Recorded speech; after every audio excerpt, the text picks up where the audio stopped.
Hello. Heather Jean here. I am joined by my co-pioneer of Confidence Through Cabaret. First time on camera ever seen by Confidence Through Cabaret. This is the amazing Adrian Spencer. That's my full name. That's the full name. So Adrian. Thank you. And it's just so exciting because Adrian does all of the video clips, all of the intros that you see, all of the backgrounds, all of the little logo on the screen. So I'm so excited that you're here. I'm excited I'm here. I love this. This is fantastic. And we have just filmed a podcast episode with the amazing, fantastic, inspiring Gabrielle Crichlow, who is based in the United States. She's been an entrepreneur for almost 8 years now, and she runs a tutoring business. So her background is in mental health counseling, but she runs a tutoring business for young people. So typically school age and college age children to really kind of help them in their studies, but also in their mental health and in their self-esteem. And it really changes their trajectory, I can imagine. Difficult word to say, but yes, it does. It does change their trajectory. Yeah. It really improves their confidence and obviously their results at school and obviously the way they interact with their parents too, which is wonderful. Yeah. Sometimes it creates this vicious circle, doesn't it? Where the something is happening, let's say the homework is not getting done, and then the teacher's annoyed, and then they phone the parents and the parents are annoyed, and then that just creates a vicious circle. And certainly in schools projects where I've done school peer mentoring, the young people that participate in those things, very often that's the first time where they've not just working with an outside team, they're not involved in that loop of the parents and the frustration and the teachers and the whole thing. And sometimes it's like anything in life, it can become a self-fulfilling prophecy, right? Yeah, absolutely. So, changing that, interrupting that cycle is so important. Yes. And I think what's really important about Gabrielle's work is that she doesn't just work with the children, she works with the teachers too. She works with the parents. And what she was saying was that she sees a really positive change over a period of time. She sees their confidence grow and she sees their results change, which I think is wonderful. Yeah, absolutely. It is wonderful because, if you think about young people, then changing their trajectory, changing their beliefs, whether it's, self-limiting or whether it's really positive and possibilities. I mean, that's going to make a difference for us all. Yeah, I think she was also talking about sort of changing those beliefs, but also that negative voice that a lot of us have, and how she copes with that negative voice and what that actually does, and how she has to be positive for her students, and she has to model correctly for them, so they then see the change in her. And I think that's really important too. Yeah, absolutely. In fact, we have a clip here. Shall we have a listen? Let's have a listen. Like, behavior is contagious. So I think if the child has what we like to call negative self-talk, so it's things like, I suck, I'm horrible, I'm not going to do this, I'm not going to make it, like all those is negative self-talk. And in a way, as a tutor, I guess, again, I can only speak for myself, but as a tutor, I find myself picking that up, like, oh, I don't know how I'm going to get to him, and how am I going to get through to him or her, or how am I going to get this person to focus? And so I also start doubting myself and questioning myself. So the fact that I know that I'm thinking that, the first step is to be aware that I'm thinking that. So the first step is self-awareness, like, whoa, I'm having negative thoughts right now. Oh, I love that she says that, she has that realization of, I'm having negative thoughts. And then I can feel you starting to go. But I didn't go. I held it in. I couldn't, because I didn't say the word whoa. And I thought, oh, you're now thinking that. Okay.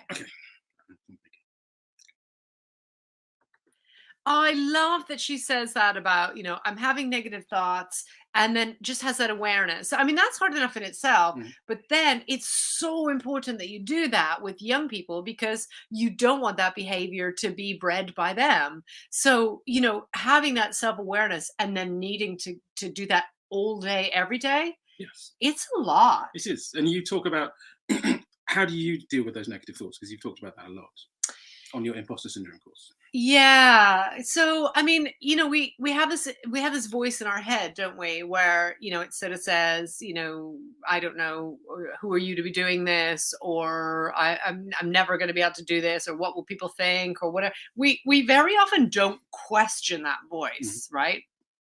So that voice comes up and we let that stand. I think what's interesting about that is I've always said to you that I think that critical voice, sometimes it's useful. Yeah. And other times it's obviously leading you down the wrong path. And I think that's really important for people to recognize that it's not necessarily always a bad thing, but you mustn't listen to it all the time. And that can't be your norm. You can't just listen to your negative voice all the time. No. And I think it's about questioning that voice and sort of saying, is this helpful for me right now? And on the Be Your Imposter program, which you'll find on www.beyourimposter.com/webinar. There is free training on that with over 20 strategies for this. And we talk a lot about that. You're right. So in that training, we talk about kind of reparenting and sort of saying, what's a more helpful or supportive way of dealing with this? And so Gabrielle's saying, I'm having a negative thought, or I'm having negative thoughts, and having that awareness, but then began to go, whoa, hold on, this isn't supportive. So sometimes it's supportive and it's that voice is there to protect us, and that's great. But then there's other times when you have to go, no, hold on, this is a negative thought and it's not helpful in this situation. And I think that's, there's quite different things. And I have a ton of makeup on today. I don't know if you can see all of that. No, well, it's ridiculous. And yet the photo shoots that I did earlier made it look like I had no makeup on. So I'm not sure what's happening here. But anyway, I'm saying that about the makeup because we just filmed a makeup masterclass at confidencethroughcabaret.com. Go check it out. It's going to be so cool. We've done creativity and play for this month. And the idea is that there's, kind of different things that you can do and different kind of almost kind of characters that you can create by playing with various things. And we've used the medium of makeup as our example. But the reason that I'm saying that is because we have different kind of temperaments and different kind of voices in our head. And, there's a lot of times when we'll say, oh, I can't do that. And it's not a real rule, but we say we can't because we've been told that's not proper, or because for some reason we're afraid of rejection or whatever it is. And so, we don't allow ourselves to sort of go, hold on a second, that's not supporting me. I need to have a different conversation with myself, or a different dialogue in my head, and it's the same with, and the reason I raise the makeup is because I've done all kinds of stuff I wouldn't have done today. I've got purple on my cheeks and all kinds of stuff that would never happen normally, but it was fun to play and to just give yourself permission to do that.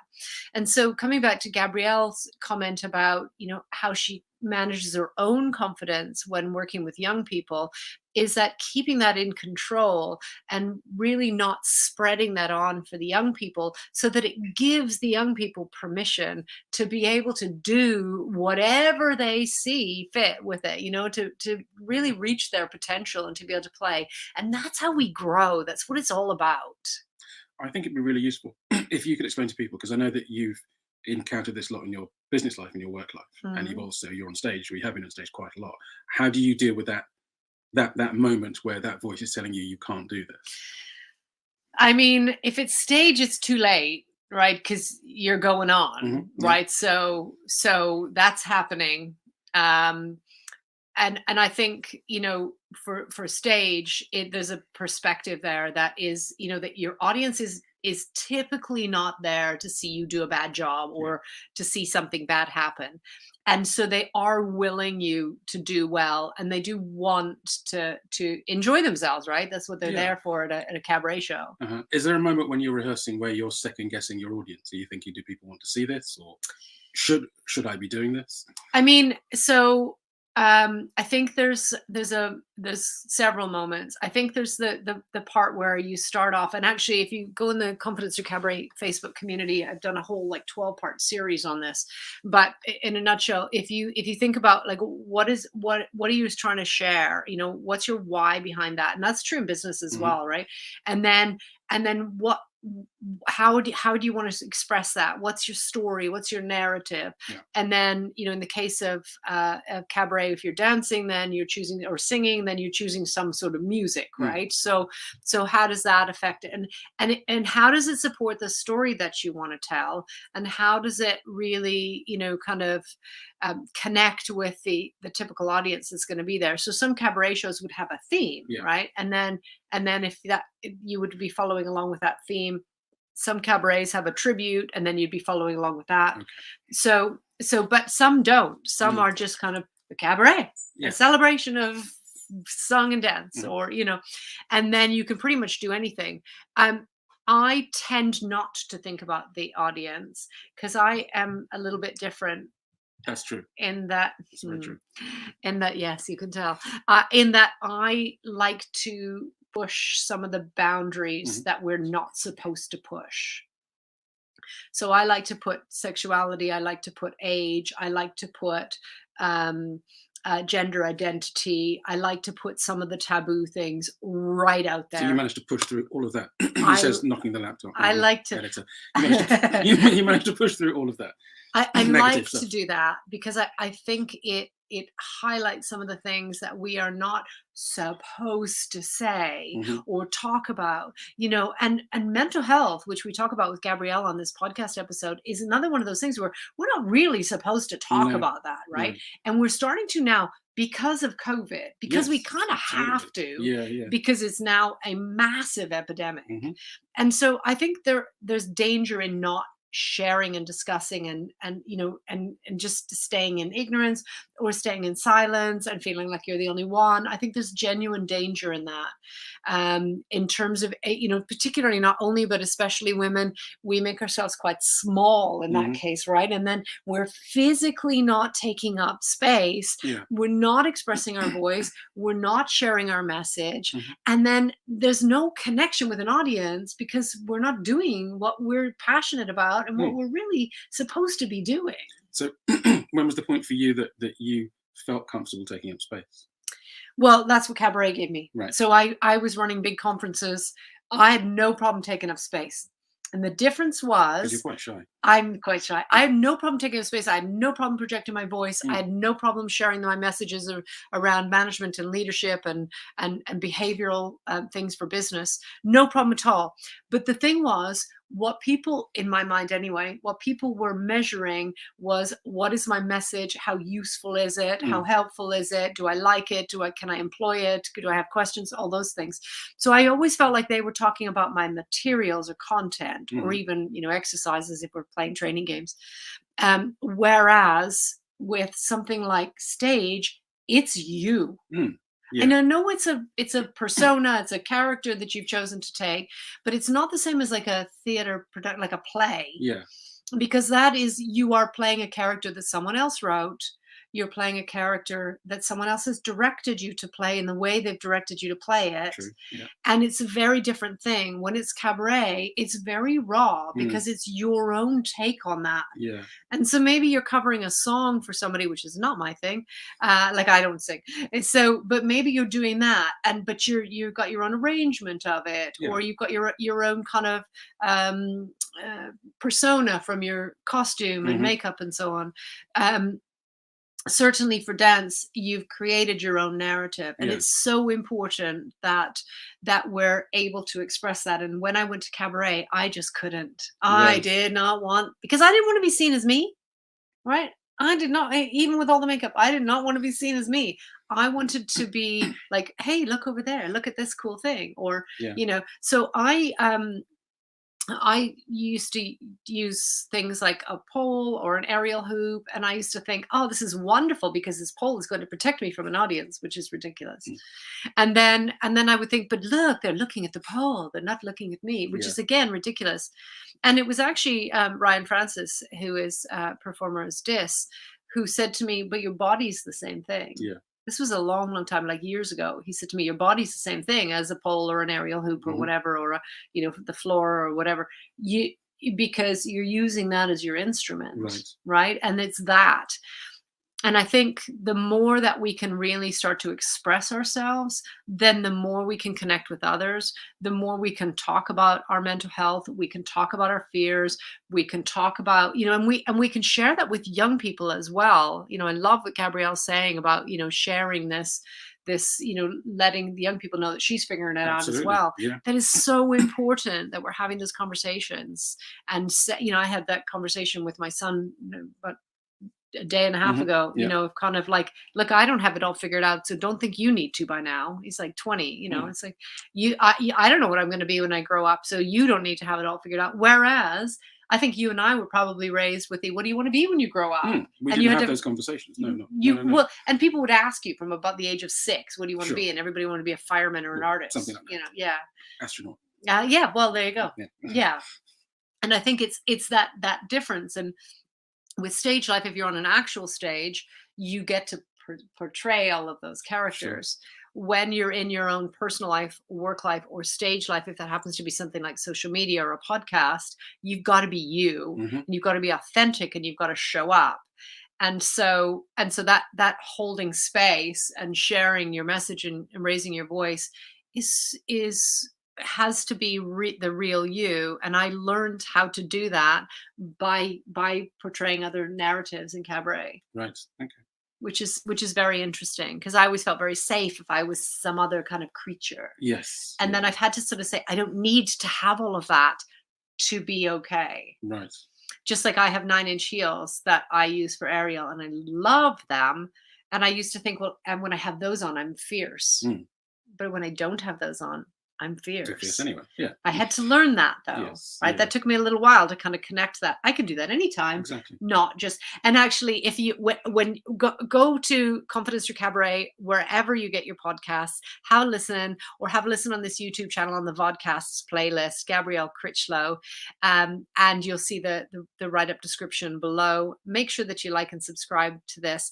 But you'll also find that we talked about this with Gabrielle as well. We did. Who did not seem that impressed at first when I suggested she go on stage and perform.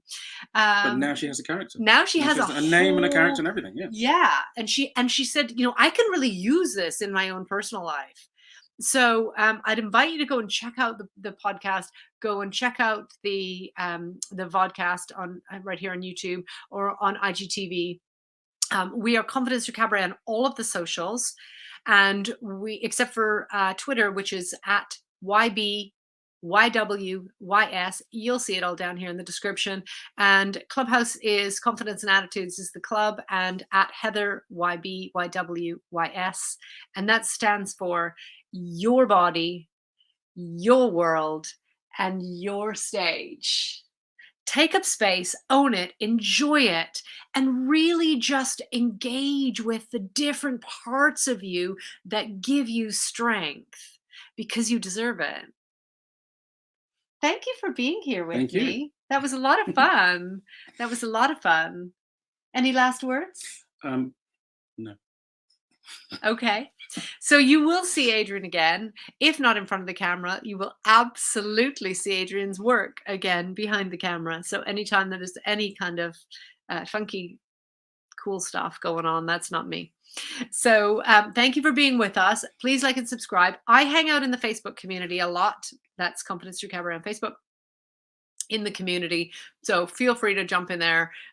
We have lots of Q&As, we have lots of fun, we do challenges and you name it, so get involved. Thanks again for joining us.